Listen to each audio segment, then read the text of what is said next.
Ready? Okay. Word, 6 p.m. Welcome. Hi, everyone. Hi, so I'm Carolina Wheat, a curator at Artfare. Thursday night Artfare interview, virtual studio visits. This week we have from 6 to 7 the pleasure of speaking with Alex Chowaniec. Hi. Welcome and thank you so much for being here, everyone on the Zoom. I appreciate you coming by. Alex, where are you right now? I'm in Brooklyn, and I want to say hello and thank you to each and every one of you for joining, because I know that we have a good cross-border representation here. Oh, perfect. I'm just going through sometimes when we're starting, we got things to admit, and anyone that has any questions throughout the conversation, please feel free to put them in the chat. Some folks here are regulars, you know how it goes. But Alex, the other thing I'm really interested in wondering with every one of these interviews since we started these conversations. I got it on the iPad. When we started these conversations, they were beginning, lockdown and otherwise. And I thought Thursday nights would be so cool to continue talking to artists. This is usually when we would be going to openings and talking to each other anyway, looking at art real life. But what was your March to March lockdown like? Were you able to make work? Did you have a studio practice?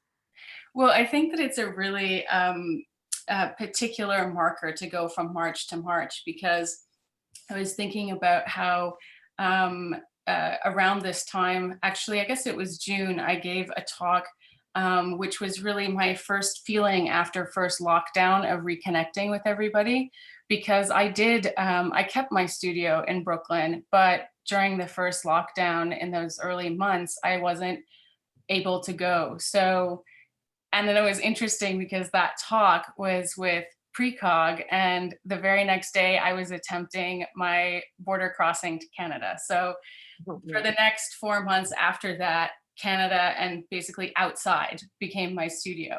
And it really hasn't been until I got back in the fall that I found my home and my roots in my studio again, and able to make the work on the large scale. Yeah. Mm-hmm. Well, it's a great thing that you were back in Canada and you had nature around you, because I know how important the environment is in your work. And one of the conversations that we had when Artfare was just getting its feet off the ground was about Chowaniec Projects, and about you and Chris, your sister, coming together, realizing some of the environmental conversations that could be also explored within visual culture and making and installations and stuff. And I was hoping maybe you could just talk to that a little bit before we start getting into the tarot, as we were also hoping to dive into. Yeah, very much so. I mean, I think that actually bringing up the question of being in Canada, I just want to also say that my identity really exists between those two spaces. And I think it's important to acknowledge that, especially at this moment in time. And Chowaniec Projects was a very conscious acknowledgement of that as well. It's a collaboration that I have with my sister, who's based in Vancouver. And she doesn't come from an art background. She comes from a background in biology. But she's currently the program director of an awesome nonprofit called Nature Kids, which really focuses on education.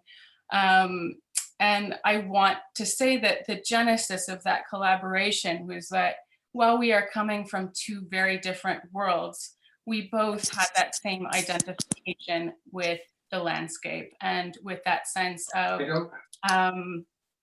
needing to recognize that we are stewards, that we are accountable. And it was through that collaboration that we were able to address that.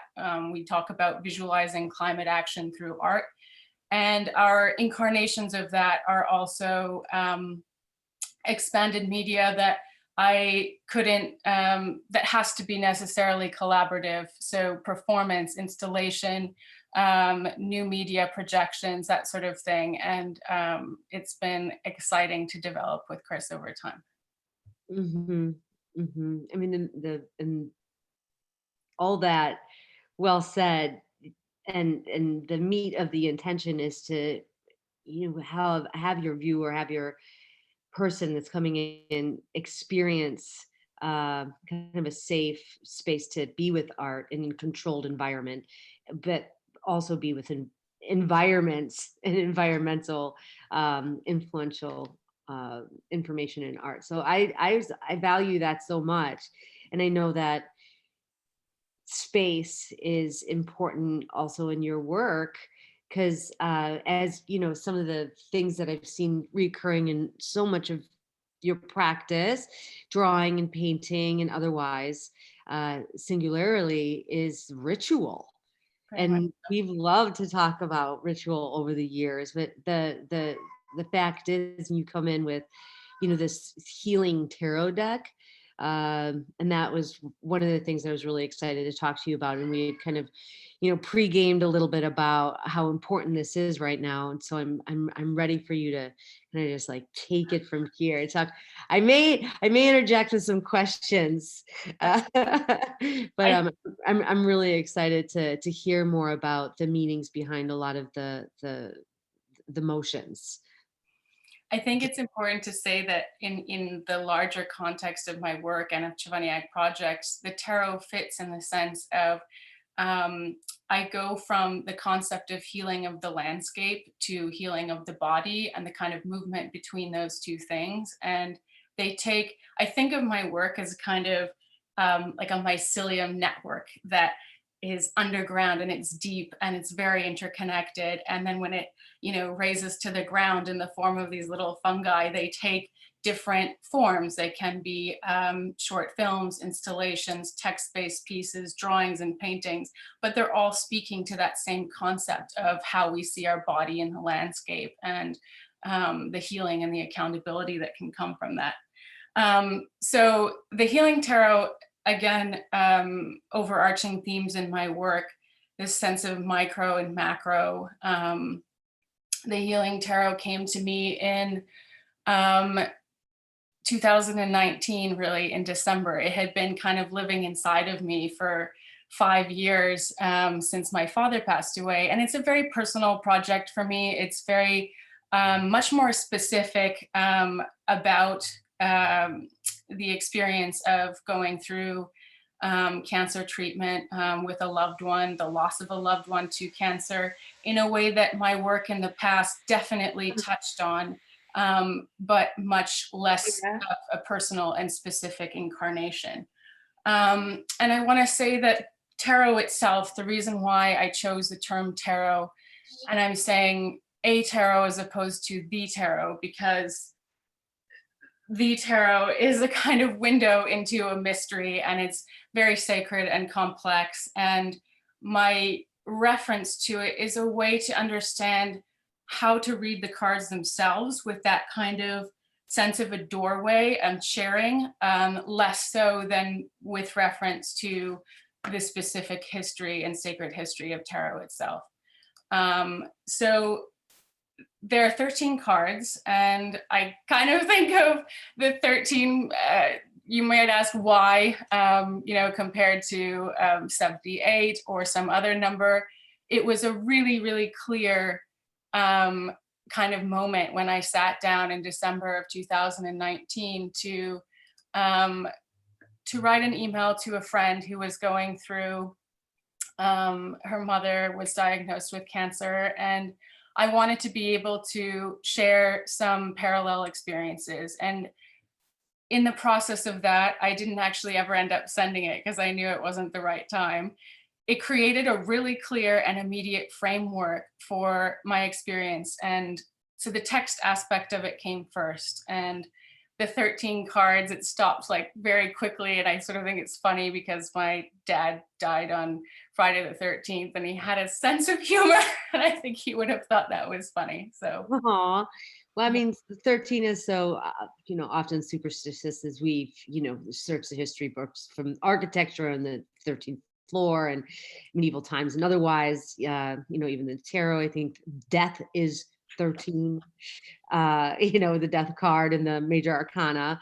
However, and that kind of combination your process. I didn't realize that you wrote very personally, and you know, there are some passages within the tarot that are very personal, short, sweet, almost poetic narratives that bring you through some in each of these doorways or portals, as you might call them. Did Yeah. you make up then, once we get, you know, obviously, please start sharing your screen, because I know that the first is the dragon. Is that? Okay. Okay, let me pull this up. Bear with me. Okay.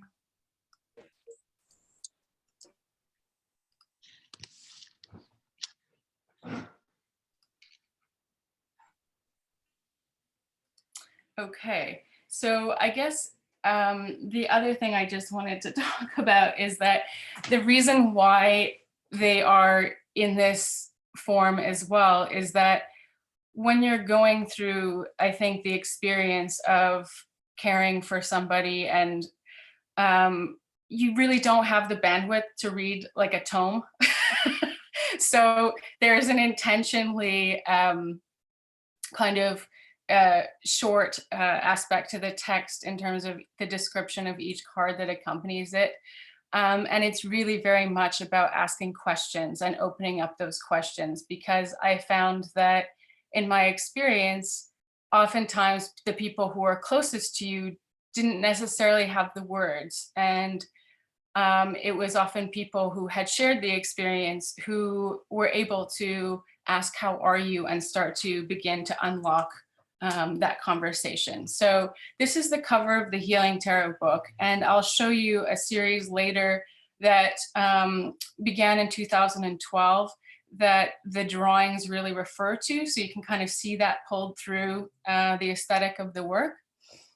And this is the back cover of the cards, and again, it's that based on these large scale charcoal drawings that I had done, and the kind of really bright furry background actually is a photograph of I wanted to be able to represent hair because it's such a big part of a bodily process that we go through, when you're going through cancer treatment, the loss of hair.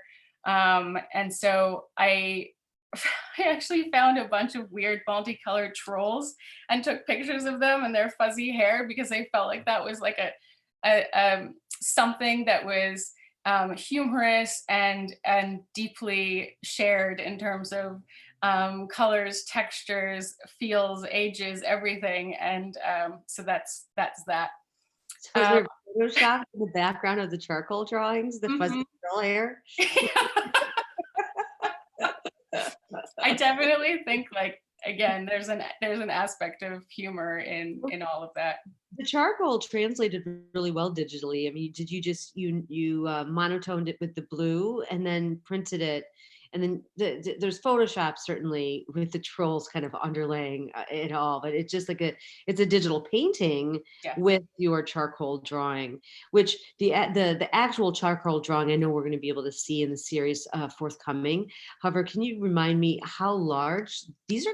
Quite large. They're like 40. They're bigger.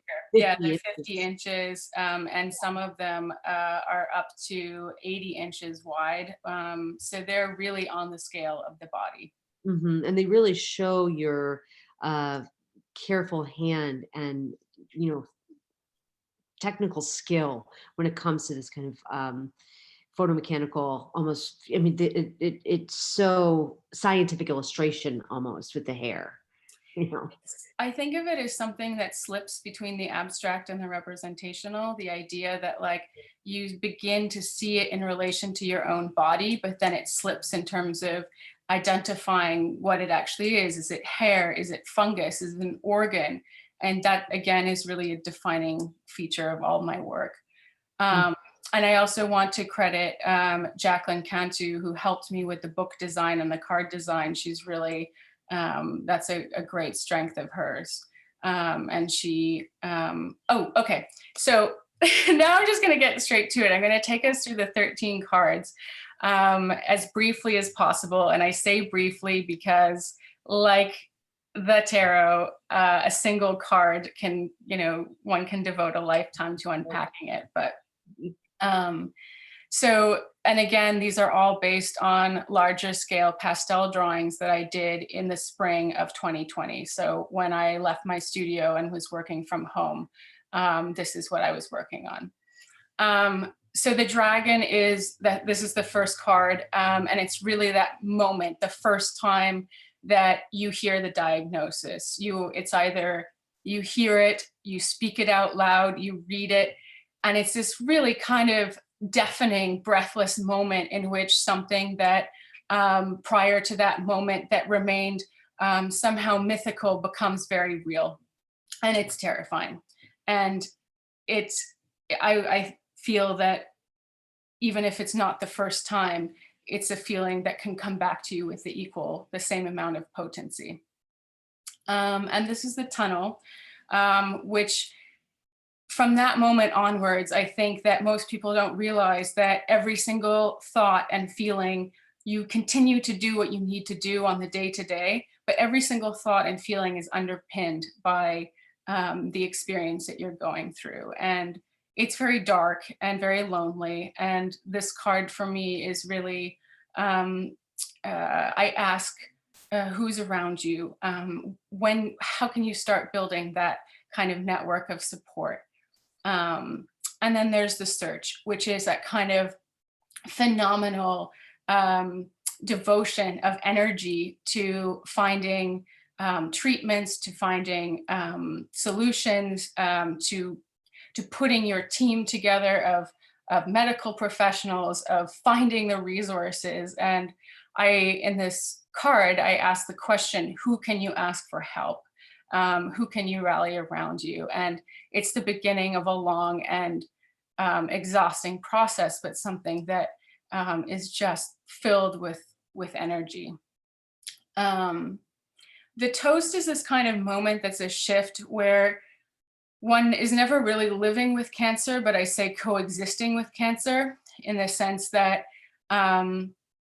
you are in a treatment process, or you are in remission, or, again, I want to say, these cards are not meant to be read in a linear way or cyclical. I see them as touchstones. So everybody has their own very unique journey. I'm sharing my experience of my journey. And so this card, I think of in particular, can be a turning point. It can be something that's positive. It can be something that is enduring. Yeah. So I don't want to say that all of this ends in the loss of life. So this card for me is kind of a real turning stone of that, in which one is celebrating that person's life and that coexistence.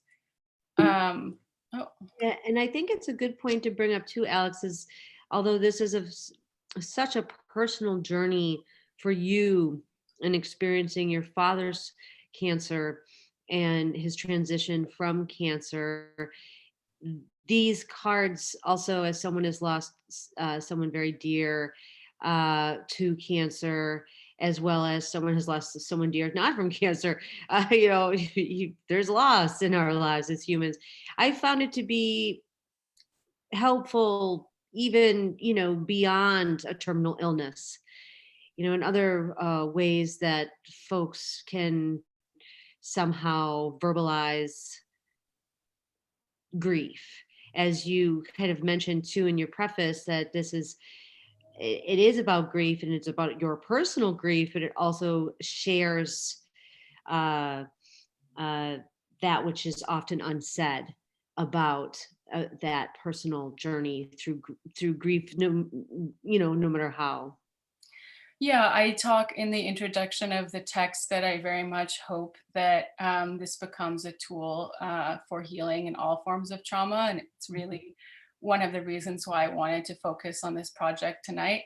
And I think the kind of two big takeaways that I want to draw attention to, first of all, that I think that the deck really explores the simultaneity of an individual's grief and a communal grief, and that those things happen simultaneously, but have to be addressed independently of one another. And second, the importance of asking questions. And the reason why I say that is because I think when you ask the question, how can we begin to heal? That in all contexts is how you get to accountability. It's how you get to connecting people with the resources that they need. And that's where I see it relevant in our current context. So the next card, the vigil card, that's a real turning point, I think, where one, and I'm talking about in this context, going from, in a clinical sense, it's called actively dying. So from hours to minutes to death. And I actually created a whole other series that explores this specifically, that was shortly after my father passed away. But the vigil card is one, is that series of moments, and who you gather around you at that time. And the next card I call the gate, because I don't think of death as like a singular event. I think of it as a passage from out of life and into death. And I think that it's unsurprising that I chose such a representational image of the landscape, and the landscape that I'm closest to in Canada for that moment. And obviously death happens in many ways, shapes, and forms, but in the case of cancer, it's really about being present to the last breath.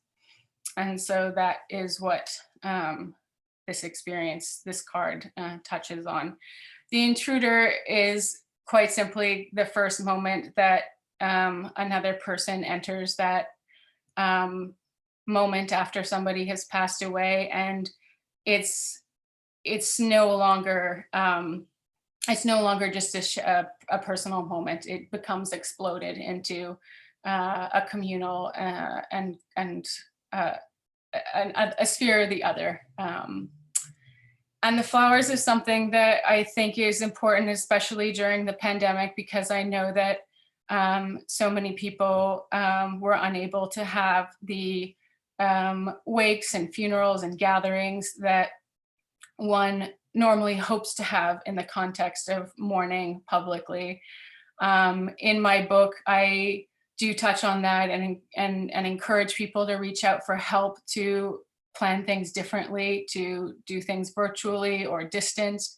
But the fact is, the card for me remains still very much about other people's grief. It's a moment where you are taking on other people mourning, and you have not necessarily entered into your own space to do that. And I think that whether it was this year or pre-pandemic, that's something that very much still stands. Alex, one thing too about the flowers is that you allow for time, contemporaneous, like the kairos right now, of by alluding to social distancing, alluding to other means like FaceTime or Zoom that we can hold these vigils. I just found it compelling that you did put it as a time capsule of 2020, 2021. I wonder if you have any thoughts about that. Was that a deliberate intention, or did you want to make it less dated? I don't see it as dated. I think of this as the first edition. So, and yeah, I do think it's important. These drawings were made on my dining room table. So that definitely situates how the piece came into being, even though I remember sitting down with a friend in December 2019 and just speaking the project out loud. I couldn't have imagined that a couple of months later, this would be the context in which I would be working on it. But yeah, I think it was important to address that directly. And as I say, I think it's another layer that will shift in its own way over time, and perhaps it will influence culturally how we mourn And I say that culturally specific to North America, but perhaps it will shift how we have those gatherings in the future. Mm-hmm.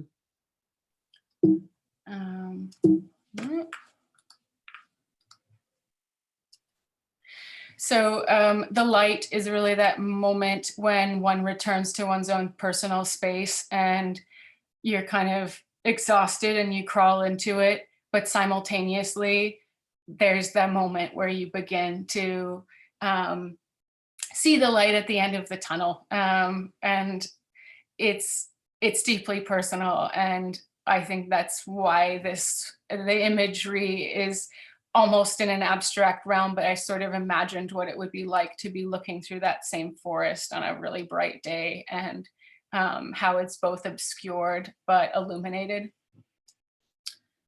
And the fire, from that kind of spark, I think comes this real reckoning that can be quite destructive, in which you look at every area of your life and you ask what really matters, because the experience of grief and loss becomes a barometer for what really matters in your life moving forward.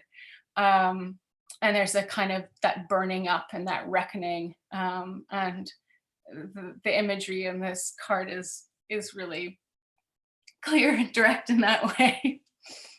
The ashes is, I think of it as a very fertile card. After that kind of burning up, you have what is left, which is potent, and it's fertile, and it's rich, and it's where you move on from.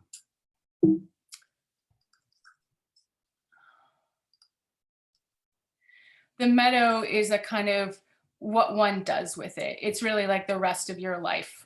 It is what I call in the introduction, and I intentionally didn't hyphenate it, I refer to it as your afterlife, because it is your afterlife. And it's how you move forward, and the kind of, and with this intensity and this richness, what you go out to do. And the cards themselves, when I said at the beginning that I chose the word tarot, I wanted to evoke a lot of the experiences and rituals around tarot itself, which is around imagination and creativity. And that card really points to that. And the last card, the lake, I think of as something that's all encompassing to the deck, which is the memories of that person in your life. And the lake for me is one's ability to immerse oneself in those memories, and you have that with you for the rest of your life. And it's not necessarily a physical place, it's something that you can return to, and that provides a sense of comfort and reflection, and that can be shared with others through those thoughts and memories. And I think that it's really critical to do that, especially with people who you meet in the future who would have never known those parts of your life, and the rituals that you choose to accompany that is embodied in this card. So yeah, I am going to. Was there an ashes at the end? Was there ashes? Yes. The ashes was the 11th card. Oh, okay. I missed my card, my deck I was going through, and I think it got unordered. So, and when I say that, it makes me think, I know they're not meant to be, they're very fertile. I remember you saying. They host a strong chronological kind of process, in a way, of the passage of, passage, moving through grief, I suppose you would say.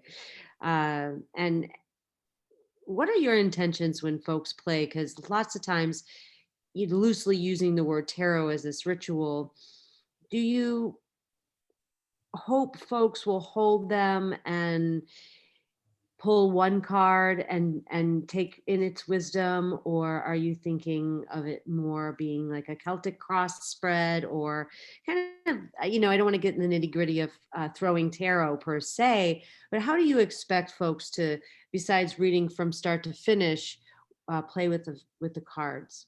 I think of it very much in the sense of a ritual that somebody would draw a card on a daily basis, or at some moment in time that they want to reflect on their experiences. And in that sense, that's why I don't refer to it as linear or cyclical, because I think that each one of those cards, even the vigil card, the idea of reflecting on the celebration of that person's life, I think we continue those rituals for the rest of our lives. And so each one of those cards contains something that you can touch on, that you can revisit, that has, I hope, a shared wisdom in the grieving process. And I don't give people specific instructions to reading it in the same way that there are specific spreads in traditional tarot, because I don't want to quite have that overlay of the tradition of reading tarot. Again, I say that I want it to be about the mystery of opening up that doorway. And I think that when you hold the physical deck of cards, I think that you have an instinct to either want to pull 3 or pull 1, or just hold them in your hands. And in a sense, I hope and believe that it's very personal and intuitive as a process, and I couldn't possibly be prescriptive in its presentation. I know. Open it up. Choose one card at 10 a.m. every day. But yet, if you did that, that would be, illuminating. I have no doubt as well. Make sure you drink tea, burn sage, and here's your evening dose will be. And although I as someone that does use affirmations, and as someone that really appreciates angel cards and like animal totem stuff, I'll be like, what animal do I feel like today? Woo! And gaining that wisdom. And this deck has a much more serious tone to it, but I think it's important for us and for self-reflection, and especially in this time, as you were referring to the collective grief we're referring to all the time. And I as someone that's also meant to keep us on time, it's 6:33, and I know you want to get to some other work, but I was wondering if anyone that's listening and learning more about this deck, the healing deck, has any questions. Please feel free to put them in the chat, and I'll be happy to read them to Alex. And otherwise, we can also save them a little bit to the end. Alex has a lot of work. She makes fantastic work, and has been for years now, right? You've been out of grad school. You were making it before grad school anyway. But you have different iterations of your practice in drawing and painting, even sculpture. What are you going to show next? I wanted to actually take a minute to pull out from the tarot project in terms of those large scale charcoal drawings and return to the series that they originated from, because I think there's a lot of value in understanding the origins and the mark making. So I'm just going to quickly share my screen again.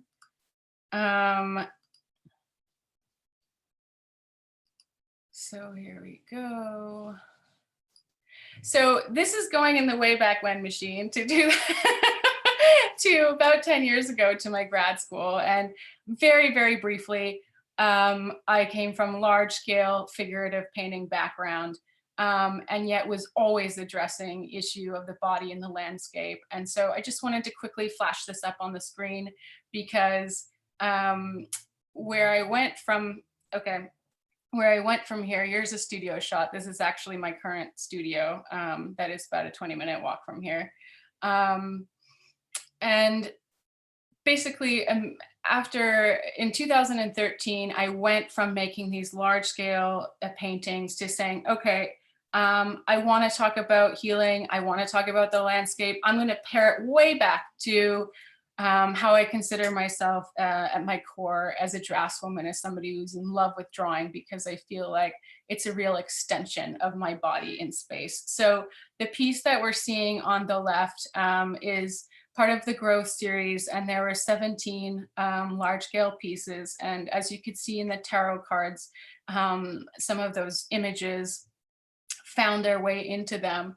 They were really about fungus that I'd collected from all over the place. And I say that because that is very much the origin of a lot of my projects, the collection of physical objects or memories that are connected to the landscape.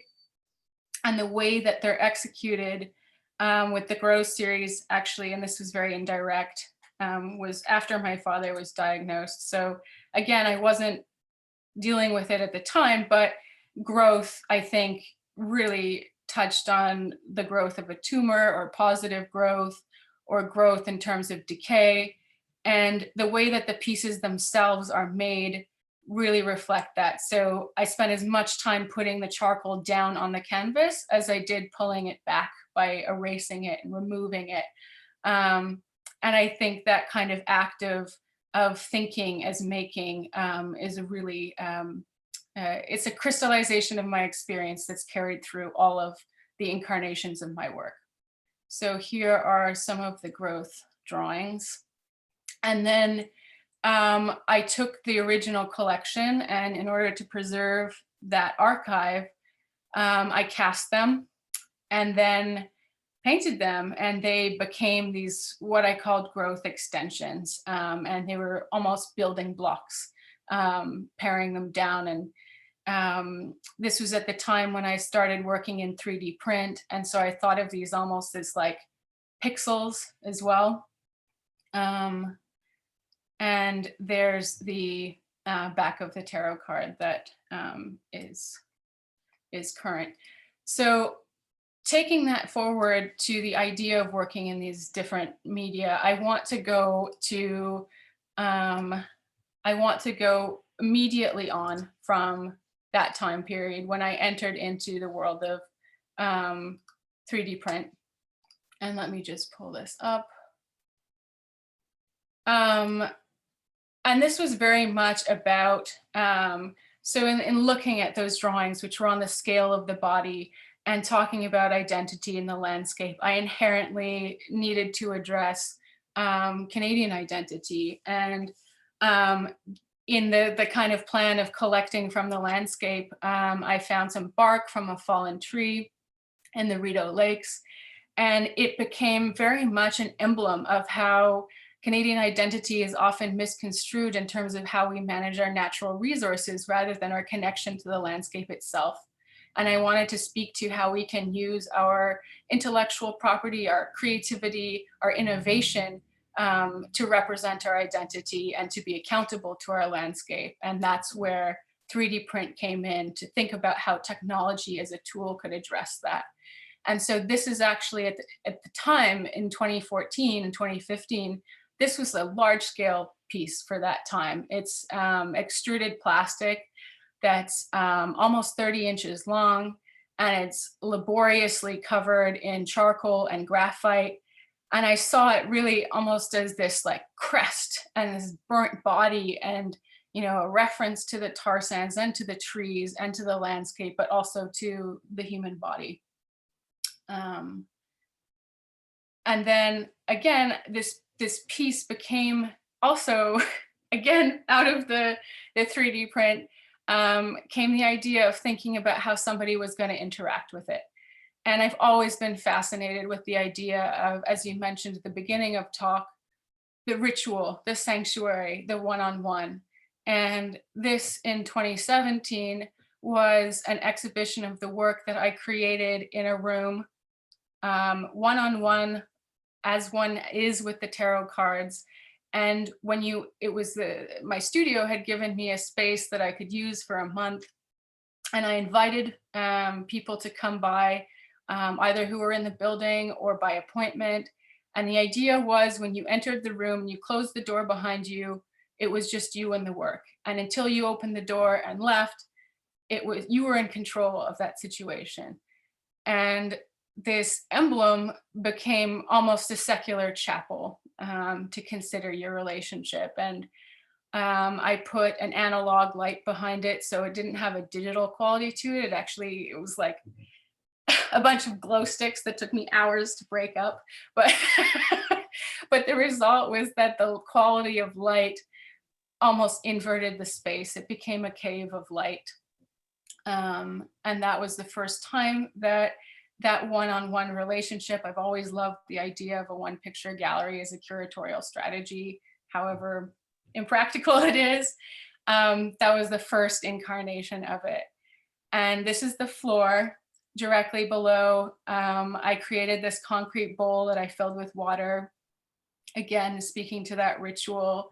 And as the daylight went to night, there was a skylight above, and you could actually see the moon reflected in the water. And there was a black light in the room, and I put this carpet pad underneath, so it kind of lit up like a constellation, and it put you into this cosmic space. And this project is really important because it really opened up the doorway for Chowaniec Projects and for Stardust and the Stardust Travel Agency, which I'll show some images quickly later, was really about that one-on-one experience in this giant geodesic dome with crowdsourced images of the night sky. Yeah. Well, this work is called Gloria Patria, correct? Yep. Could you just address quickly the titling of the work, and also the shape itself lent towards, didn't you make pins? I did, yes. The brooch? Mm-hmm. That brooch was on fire, girl. I love it. I still have it on my very favorite coat. That's my uniform coat that I've had for 10 years that I still wear. It's on its last leg, but it's a good coat. But yeah, I love that pin so much. Was that like a giveaway, or were you selling those, or was that just like we were selling them. It actually became an emblem of the collaboration with my sister for Chowaniec Projects. And I think we are still selling them on the website. They're $75. They're solid bronze. They're gorgeous. It's the sturdiest pin I've ever had, and people are always so curious about it. What is it? I had Her Honor, the LG of Ontario, come visit my studio last spring, and Chris was there. And I love the idea that pin almost became like a Canada pin. So it was very emblematic. My other question just about this body, or this singular work, was, what was the square foot of the room? It seems kind of small. It was like 100 square foot, 150 square foot, or? No, it was really cool because the ceilings were like 20 plus feet tall, but the square footage, I think it was about like 15 by 15 foot square. Okay. So what was cool is that it really had a kind of chapel dimensions to it. So to bracket that, fast forward, one of the kind of hard, sad things about my art practice in 2020 is that in February, my first show in a museum opened in Milwaukee at the Villa Terrace Museum. It was a great celebration. The Trajectory series was curated by Christopher Willey. And it closed in March, a month later, and the work sat there for almost a year. And I am, proud to say that we worked on a lot of public programming virtually that we're still going to launch in VR. And that, again, was another extension and adaptation of what we did. But it went from Gloria Patria to 2020, which was this piece, also 3D printed, that was bracketing the whole arc of that series. And this was called Omega Helix. And here are some installation shots of that whole series together so that you can kind of see the whole arc. Alex, so the Mega Helix, it's called. Yeah.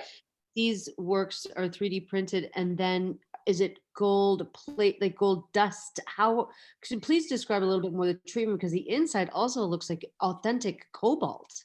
Yeah, okay, so this was really labor intensive as well. So this was, it's covered in gold leaf, and the inside is ultramarine, I think I have another shot, ultramarine blue pigment that I applied, and then I fixed with glitter. And this was like the other arc of the spectrum that went from like something was about Canadian identity to blowing it up into the cosmos and into physical representations of the universe. The idea of, you know, in Western European art, the dome of a cathedral is an ultramarine blue lapis lazuli sky with gold leaf stars. It's an incarnation of the cosmos. And it is also from a bark form that was twisted into the shape of a helix, to really think about what is finite and what is infinite in our bodies and in the universe. So it was this like big opening up of this series after 6 years. And yeah. It's so elemental too. I mean, when you're looking at this, you describe it as this, you know, twisted piece of bark, yet when you look at it, it also could be something as if there was such a thing where you could cast a air circling in the atmosphere, or if, you know, you could cast a moment of water, obviously a sculpture of water, you could, you know, something is flowing, you know, it's got such movement in its stillness that it does have that environmental kind of hybridity. I don't know, it just feels like a lot of things organic and meant to be able to capture it's in the wild. And that again slips between the abstract and the representational, which I would say is my like dominant aesthetic theory. Here lastly is a little also a little version of a mega helix, much like the pin, but this is just a pendant, and this is cast in silver, and these to me really look like brains as well. Yeah. So I'm going to get out of here, and looking at the time, I want to show some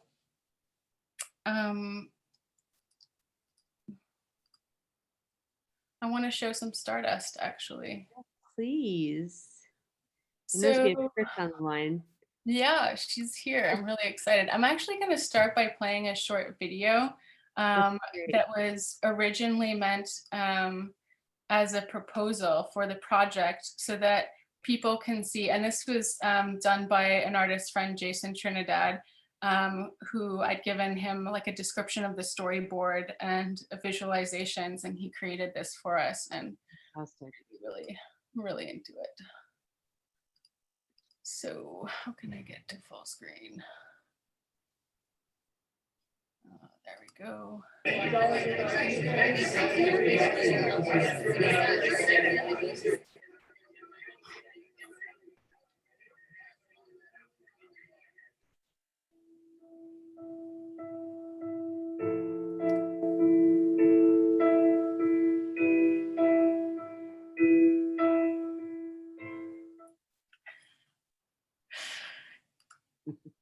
So I love that. And here's Stardust with the lights on, and here's Stardust with the lights off.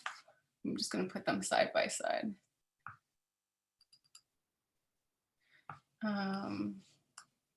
This will open. Doesn't want to open. Okay.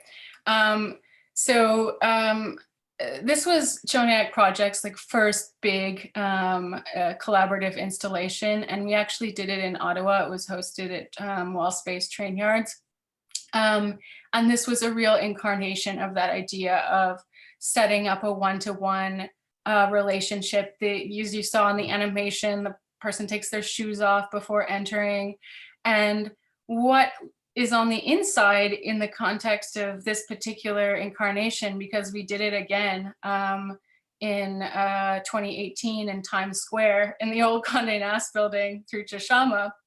And that had its own interior, which I'll show you in a minute. But this was really about that connection that we all have to a memory of being in the landscape and how it situates us. And on the inside of this dome was a canoe, and you could lay in the canoe and look up and see yourself in this reflected form in the ceiling of the dome.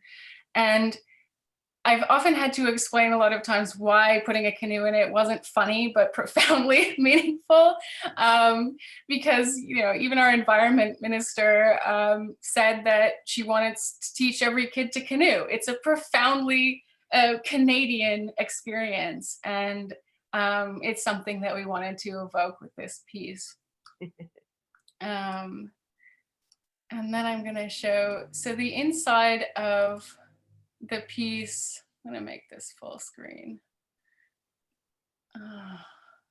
So this is Chris inside the dome in the Condé Nast building, where we were actually using recycled and upcycled materials. And the form that we had in there was not a canoe, but really focused on the materials that we had available to us to create an incarnation of the landscape that held the body.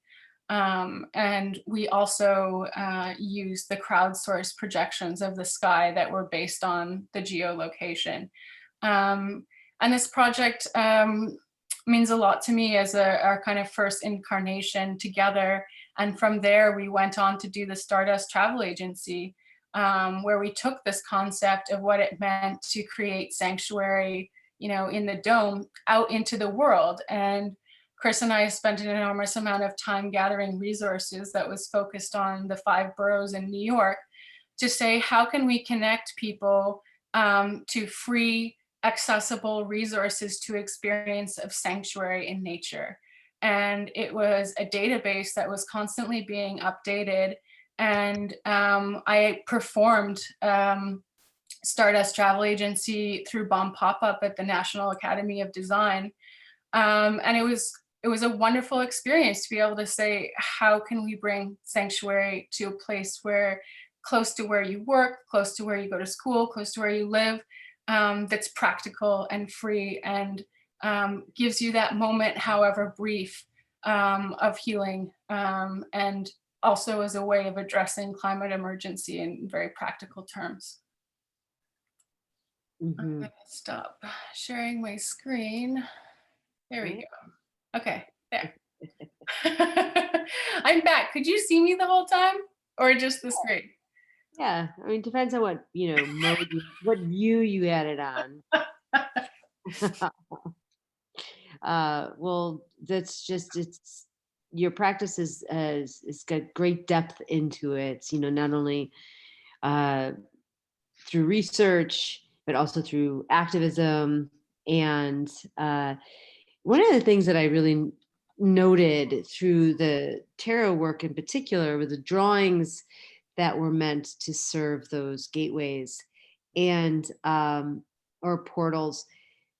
They're just so emotive. They're so subconsciously emerging, kind of raw pastel, you know. They, after going through work that you did post grad school and otherwise, you know, that highly illustrative and photomechanical, almost scientific illustration, as I was kind of referring to, really fell from the wayside through those particular drawings that you chose for the deck. Can you speak to that a little bit, maybe?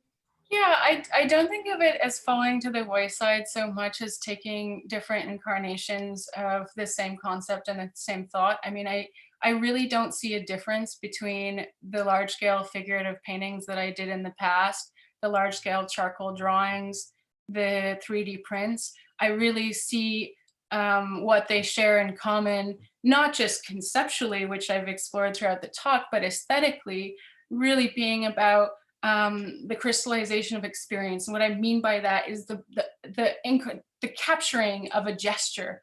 All of those works, what they have in common is movement. They're all just shaking, moving, living, breathing. And that's something that, again, doesn't necessarily have to be either representational or abstract. I think if you see something in it, that's what you see in it. That's the relationship of your body to that piece. And I think that part of our role of artists is, as artists, is to always be having that conversation between the object or the experience and the viewer and the audience. And I talk about the democratization of access to art being critical. And what I mean by that is all of these different touchstones. I think, from my work in film, I learned that it's so important to always think about how you're connecting with somebody and that relationship. And I think that that's the common thread between all of those pieces aesthetically. Yes, definitely aesthetically, they belong together. They definitely feel that togetherness in their hands. There is a rawness there that feels, really appropriate for the content. So I suppose it's more my, kudos, but acknowledgement. It's that it's nice to have that relationship with your viewer, kind of feel that depth again. But I know that George Weber here has had a good question for you. And since we're kind of still in the tarot a little bit, and we've got a couple more minutes left, he asks, in the process of doing these cards, did anything surprise you? That's a great question. I think the initial burst of writing down the process and the clarity of that experience retrospectively, that's what surprised me. I think that when you're going through it at the time, you just do what you can to keep living. And then while I definitely made work afterwards that directly reflected on that experience, it struck me as, deeply surprising to be able to distill it in words after that, and that the images themselves came afterwards, and I don't usually work that way. So I think the inversion of that process, and then coming up with images to connect to that text, and how some of them appear quite figurative and others appear quite abstract. And it was just really about a feeling that I hope people will project themselves into and their own experiences. Mm-hmm. And yeah, it's such a wonderful foundation of abstraction. This abstraction basically coming from somewhere. I don't know where it's coming from. Some of it is. It's a relationship, no matter what. Yeah. I don't know if anyone has any other questions. It's just kind of wrapping up here. I'm so excited to talk to you about this project because pre-COVID, you were telling me about this project. So it's really nice to see that fruition just solidify. I mean, you made it happen. And congratulations. Thank you. I'm so grateful. Thank you so much to you, Carolina, for providing this opportunity to share it, because they came off the print at the beginning of the year, and Yes. Precog is publishing them in their forthcoming issue, which I'm really excited about. So people will actually be able to, if you want to, cut them out from there. So Oh, great. Oh, yeah, totally. Well, they have such a nice feeling, though. I mean, they feel like they're tarot, worthy or whatever. Of course, they are. But they have a lot of meaning, I think, even behind the poetic passages that you share in the small book. It kind of left me for wanting more. So I'm glad that there's going to be maybe more and deeper looks into other areas and avenues. Thank you so much, Alex, for being a sport and doing this conversation with me. It's a real pleasure. And being on Artfare. Thank you. Thank you so much for having me, and I thank you to everyone who joined this evening. I've caught glimpses of your faces, and so I'm sending love out to you. I know, I know. Well, enjoy your rest of your this nice spring weekend coming up, and we'll hopefully see some Mayflowers soon. Ciao, everyone. Take it easy. Hi, bye-bye. Thank you. Thanks, Alex.